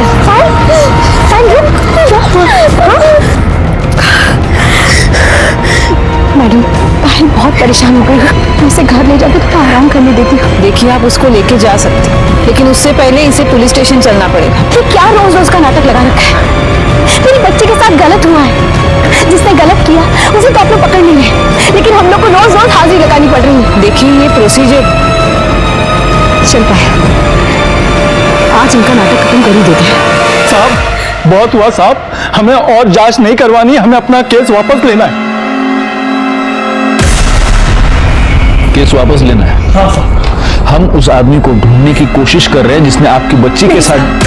मेरी पायल अभी बहुत छोटी और उसे ऐसे गली गली घुमाना नहीं होगा सर। देखिए, हमें ये करना पड़ रहा है क्योंकि हम उसे ढूंढने की कोशिश कर रहे हैं। क्या आप ये नहीं चाहते कि उसे सजा हो? साहब, क्या फर्क पड़ जाएगा साहब? वो पकड़ा जाए, उसे सजा मिले ना मिले साहब। पहले भी साहब इसकी शादी नहीं होने वाली थी, अब तो इतनी बदनामी हो गई है कि अब तो हो ही नहीं सकती ना उसकी शादी साहब। नहीं साहब, बच्ची है साहब, भूल जाएगी साहब, वो भूल जाएगी साहब। भूल जाएगी? मुझे यकीन है कि अभी अगर पायल बोल पाती तो ये यही बोलती कि उस आदमी को सजा मिलनी चाहिए, वो पकड़ा जाना चाहिए। क्या तुम चाहती हो कि वो आदमी ऐसे खुला घूमता रहे और पायल जैसी बच्चियों को अपना टारगेट बनाता रहे? देखो, मैं तुम्हारी तकलीफ समझता हूं, लेकिन मैं रिक्वेस्ट रिक्वेस्ट करता हूं, प्लीज प्लीज हमें थोड़ा सा टाइम और दीजिए प्लीज। हम उसे जरूर पकड़ लेंगे। ठीक है सर।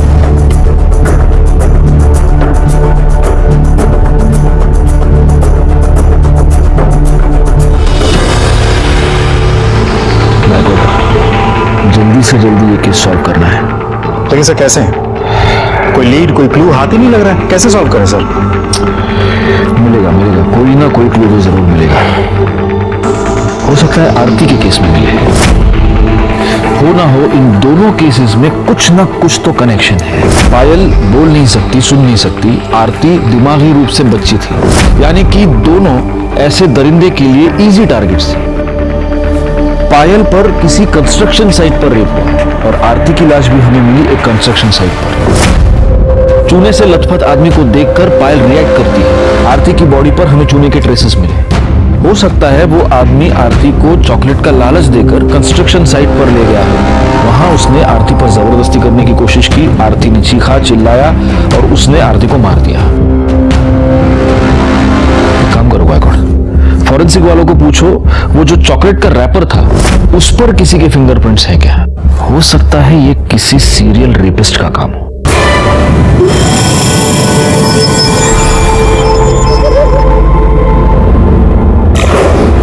आपको ऐसे नहीं लगता कि आपके बेटे का घर बसाने की आपकी इच्छा ने ही आरती की जान ले ली? क्योंकि अगर आप मोहित और आरती की शादी नहीं करवाते तो आज आरती अपने माँ बाप के घर में होती, जिंदा होती, खुश होती। क्या कह रहे हैं सर आप? मैं तो सिर्फ अपने बेटे का घर बसाना चाहता था, अपने खानदान के लिए एक वारिस चाहता था। मतलब ये कि मेरे बड़े बेटे रोहित की सिर्फ 2 बेटियां हैं। बहुत कोशिश करने के बावजूद बेटा नहीं पैदा हो सका और मेरे पास रोहित की शादी करवाने के अलावा और कोई चारा नहीं था। अपने खानदान के लिए वारिस की चाहत रखना कौन सा गुनाह है? और आपके प्लानिंग के मुताबिक आरती आराम से आपके घर में एडजस्ट हो गई। हाँ सर। हाँ साहब, यहाँ वो बहुत खुश थी। इतनी खुश थी कि 2 बार बिना बताए अपने मायके भाग गई। सर तो शुरू में नॉर्मल लड़कियों को भी एडजस्ट होने में टाइम तो लगता है ना सर। वो तो फिर भी मेंटली अनस्टेबल थी। एनीवे, मोहित कहाँ है? उसको बुलाइए।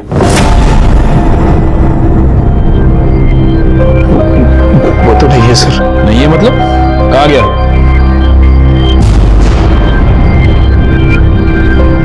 क्या हुआ? आप सब लोग ऐसे चुप क्यों हैं? कहाँ गया मोहित?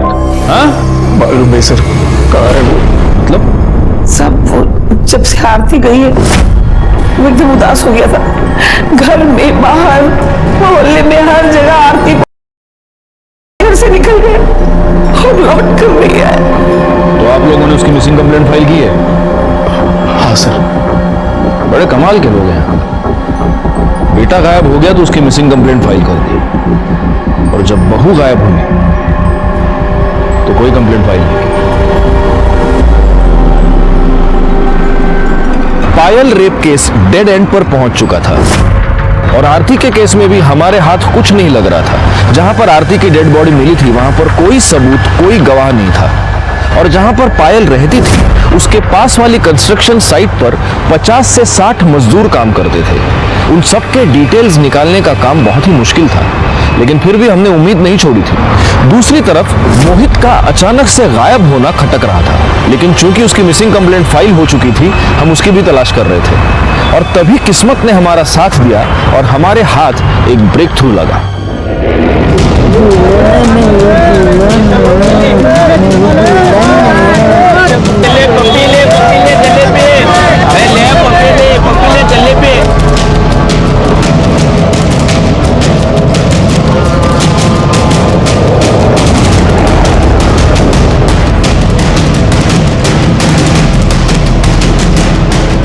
पागल है क्या है?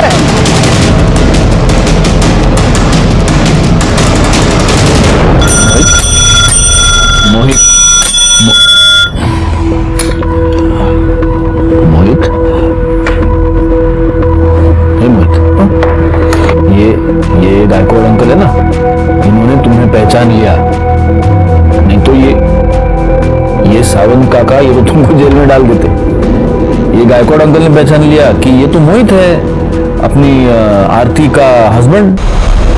आरती आरती दुल्हन, आरती दुल्हन। तो मुझे बताओ, आरती अच्छी लगती थी तुमको? हाँ अच्छी लगती थी, पर दिन में, रात में नहीं। क्यों? रात में क्यों नहीं? क्योंकि उसने मेरा कमरा ले लिया था, तो मम्मी बोली तू निशा और विधि के साथ सो जा। तू एक काम कर, तू विधि और निशा के कमरे में आज जाके सो जा।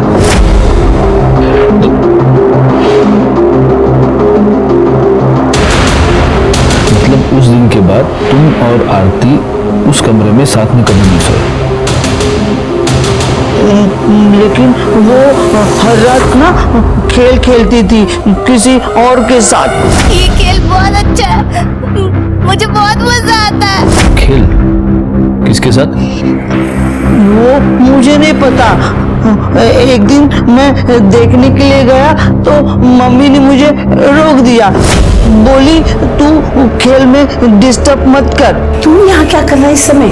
मम्मी मुझे अंदर जाना है, अंदर आरती किसी के साथ खेल रही है और वो बहुत खुश है। मुझे अंदर जाना है मम्मी, मुझे अंदर जाना है। खोलो ना दरवाजा मम्मी। खुलवा के खोलो ना, खोलो जल्दी खोलो ना।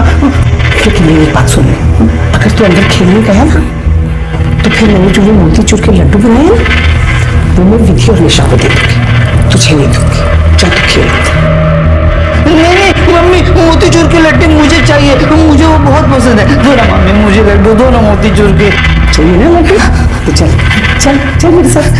हाँ तो मैं नहीं गया और मैं विधि और निशा के कमरे में जाके सो गया। हाँ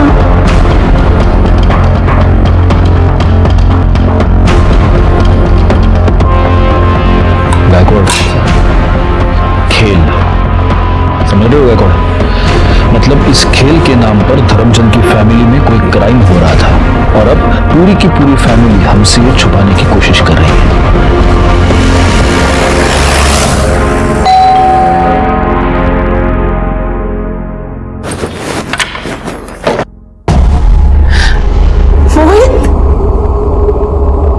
मोहित मेरा बच्चा, कहाँ था बेटा तू? हाँ कहाँ था? कितनी चिंता हुई थी अभी तेरी। मोहित बेटा कहाँ था तू?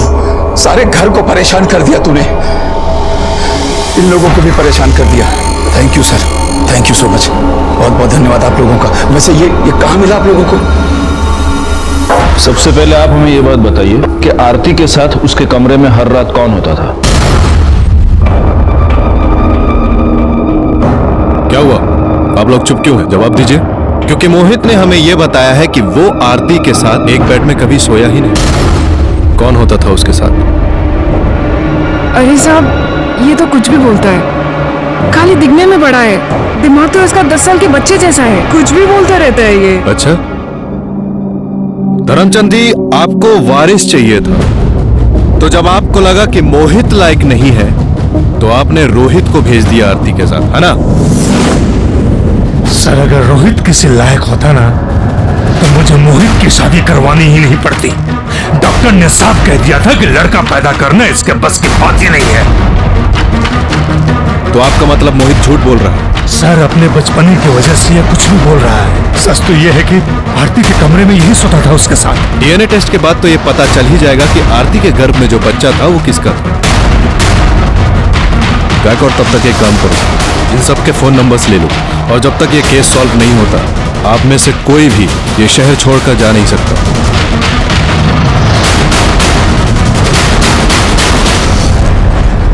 गायकवाड़, इस मोहित की मेंटल कंडीशन ऐसी नहीं है कि वो कोई प्लानिंग कर सके। जरूर ये घर वाले हमसे कुछ छुपा रहे हैं। मतलब मोहित ने आरती के साथ कुछ नहीं किया और रोहित को सिर्फ बेटियां हैं, वो बेटा पैदा नहीं कर पाया। तो कहीं ऐसा तो नहीं कि बेटे के लालच में इस धर्मचंद ने ही आरती को प्रेग्नेंट कर दिया हो या किसी और से करवाया हो? तो आपका मतलब है कि आरती को प्रेग्नेंट करने के लिए उसने किसी को पैसे दिए होंगे? हो सकता है। एनीवे देखते हैं कि मोहित के डीएनए रिपोर्ट में क्या निकलता है। तब तक एक काम करना, इन सब की मोबाइल लोकेशन निकालो और ये चेक करो कि जब आरती का मर्डर हुआ तब इनमें से कोई उस कंस्ट्रक्शन साइट के पास था क्या? यस सर, पायल के घर के पास जहाँ वो खेलती है वहाँ पर एक घर का रिनोवेशन चल रहा है। सर वहाँ पे एक मजदूर है प्रफुल्ल, वो पिछले 1 महीने से काम पे नहीं आ रहा है और उसका फोन भी स्विच ऑफ है। नहीं, लेकिन अगर वो 1 महीने से काम पर नहीं आ रहा है तो ये बात हमें पहले पता नहीं चली। सर अब तक हम कंस्ट्रक्शन साइट देख रहे थे, घर का रिनोवेशन हमने कंसिडर ही नहीं किया। Mummy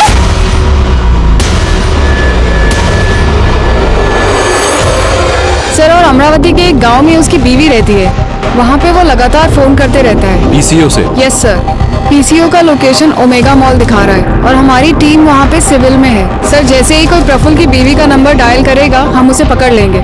good. सर ये डीएनए। सर रिपोर्ट के मुताबिक आरती के पेट में जो फिटस था उसका डीएनए मोहित के डीएनए से 50% मैच होता है।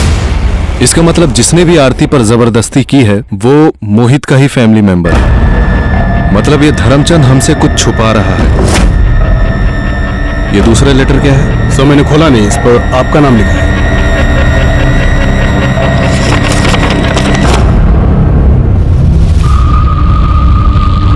गायकवाड़ सब सबसे पहले तो हमें इसे चलकर मिलना होगा। नमस्ते। आपने इस लेटर में जो कुछ भी लिखा है क्या ये सच है? जी सर, इसमें लिखी हुई हर एक बात सच है।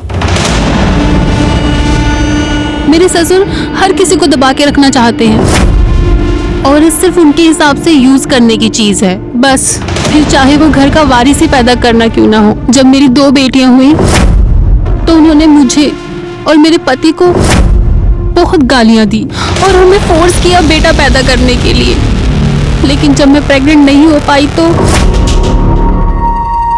अरे रोहित तुम इतनी आप इस वक्त मेरे कमरे में आना पड़ा क्योंकि अब ये काम मुझे ही करना होगा। पहले भी 2 बेटे पैदा कर चुका हूँ, इस घर का वारिस भी मुझे ही पैदा करना होगा। आप ये नहीं कर सकते। बात को समझने की कोशिश करो। मुझे अपने परिवार के लिए वारिस चाहिए और वो देना तुम्हारी जिम्मेदारी है। मुझे वारिस चाहिए। मेरी बात को समझिए। मुझे वारिस चाहिए। तो आपके पति ने कभी इस पर ऑब्जेक्शन नहीं लिया? नो सर, वो अपने पापा से बहुत डरते हैं, उनके सामने वो कुछ बोल नहीं पाते। और फिर उसके बाद से मेरे ससुर रोज रात को मेरा रेप करते थे। लेकिन फिर मैंने डिसाइड किया सर कि अब ये और मैं बर्दाश्त नहीं करूंगी। तो फिर क्या किया आपने? मैंने अपनी बच्चेदानी निकलवा दी।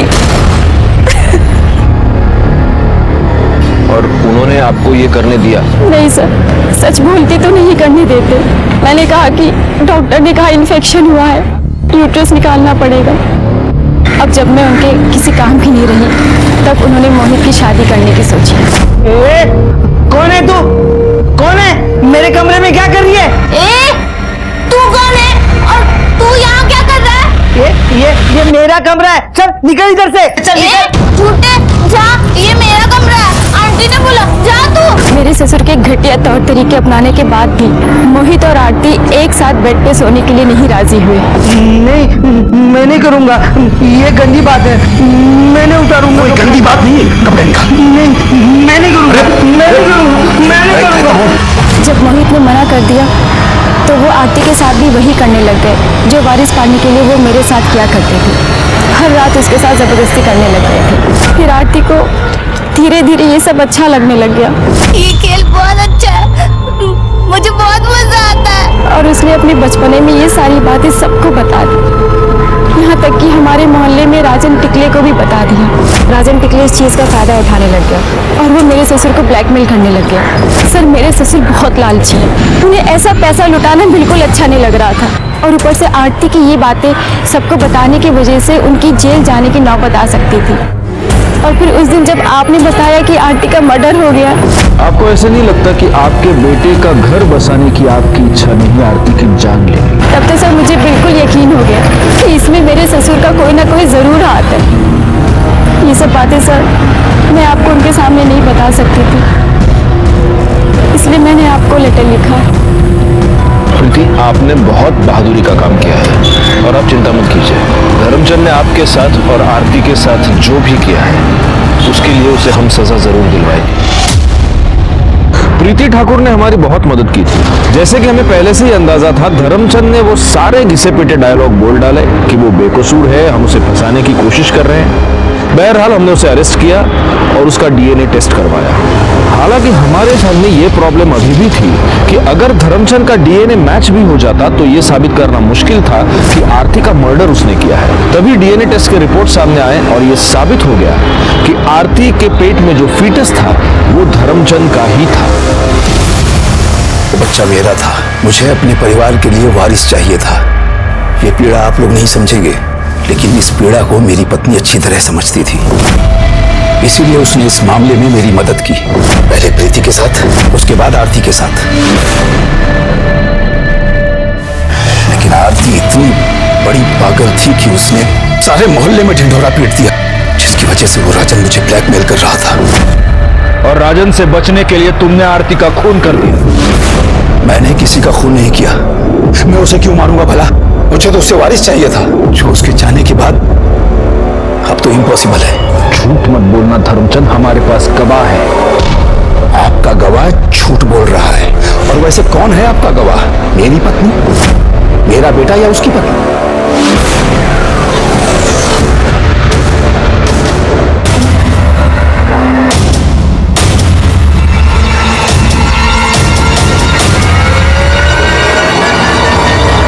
हम मत कर रहे हैं।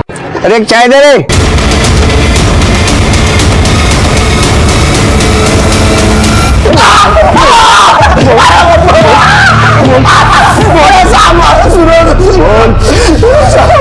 जिस लड़की के बारे में बोल रहे हो वो तो जानता भी नहीं साहब।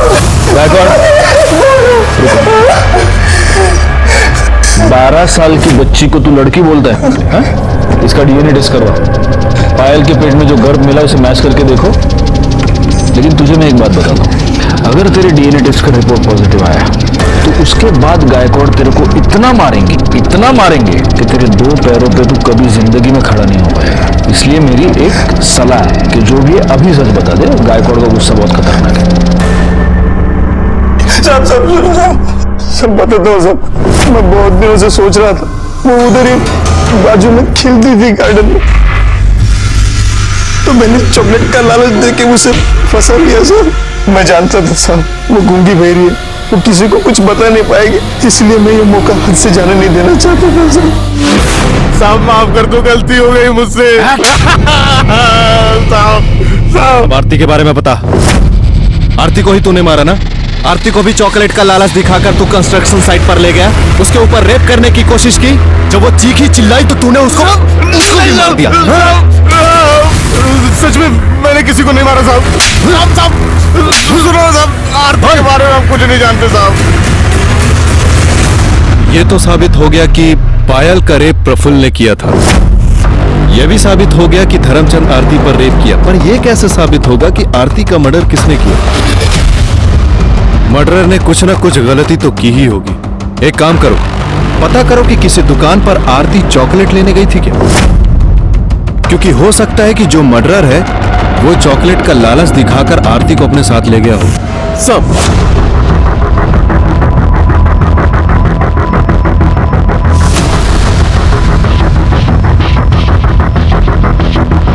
हाँ सर, आई थी। इसके साथ कौन था? ये आदमी था? ये नहीं था सर। ये नहीं सर। अब हाँ साहब, हमें ये तो पता चल गया कि तुमने आरती का मर्डर किया। क्यों किया? तुमने आरती को इसलिए मारा क्योंकि तुम अपने ससुर से बदला लेना चाहती थी। तुम नहीं चाहती थी कि धर्मचंद को उसका वारिस मिले, तुम ये चाहती थी कि धर्मचंद जिंदगी भर वारिस के लिए तड़पता रहे। कैसे मारा उसको, बताओ। उस दिन 2 सितंबर को मैं और आरती घर में अकेले थे। मैंने उसको ये लालच दिया कि मैं उसको उसकी फेवरेट चॉकलेट दिलाऊंगी और अपने साथ लेके चली गई। मुझे ये भी पता था कि कंस्ट्रक्शन साइट बहुत टाइम से बंद पड़ी है। मैंने उसको उसकी फेवरेट चॉकलेट दी और